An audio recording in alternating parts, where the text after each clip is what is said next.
everybody, Rich. Real thing.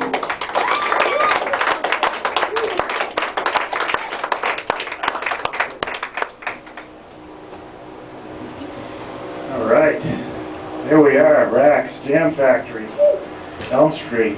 Where do we go from here?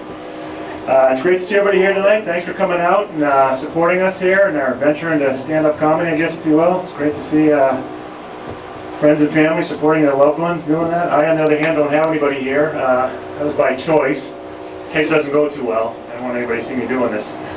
So my friends found out I was going to do this. They all wanted to come, but I didn't want to hurt their feelings, so I did not tell them to not come. So right about now, there's 5 middle-aged white guys down at the Brimmer giving the manager an earful. That's not true. I wouldn't do that. I'm just kidding. I don't have 5 friends. So my wife, God bless her, she keeps buying me blueberries. She says they're good for my memory. I just wish she'd stop because I'm trying to forget her and my miserable life. Things are a lot different now than when I was a kid. When I was a kid, I remember my mother, she used to send me to the grocery store with $5. I'd come back with a gallon of milk, loaf of bread, bag of potatoes, and a pound of butter. You can't do that today. There's too many security cameras. I do miss those simpler times, when you were a kid and things that were just so much simpler, like when you didn't have a care in the world, like when you were in 8th grade and you had a crush on the cute girl from science class.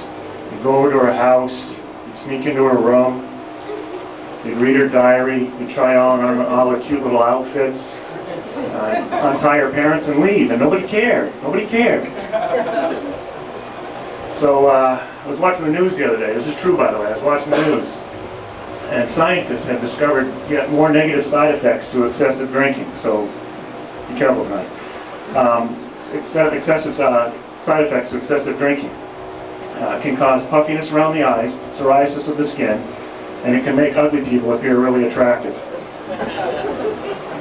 So I was reading a magazine the other day, again this is true, that 1 in 6 people are Chinese, 1 in 6. So my stupid racist brother is like freaking out because he already has 5 kids and his wife's pregnant again. So, what else is going on?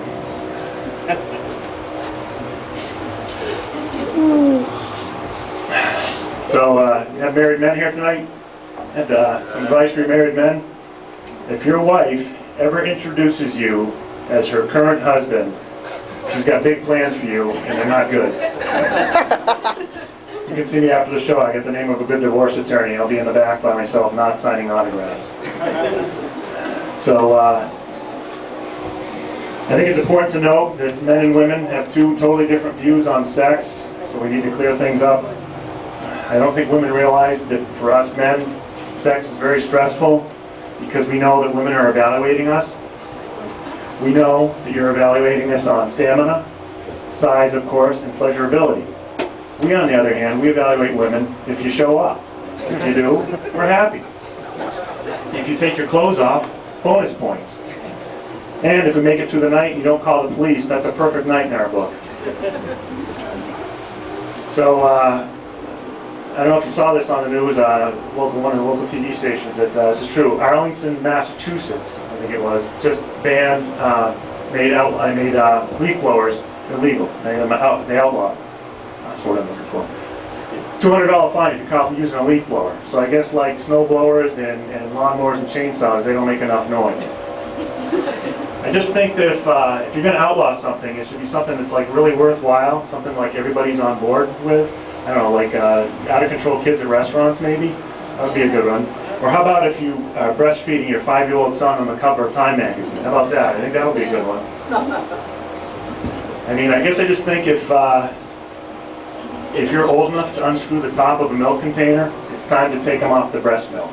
I mean, really.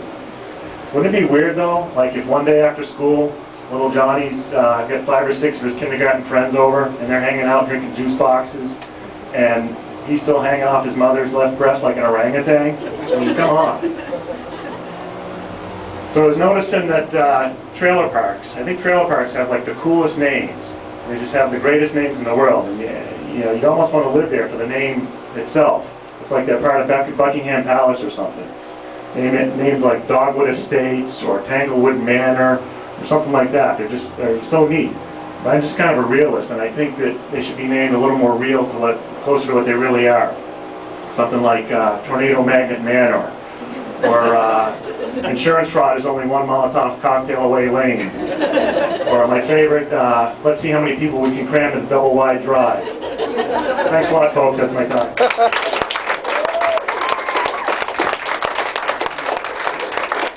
Great job. That was very funny. Keep going.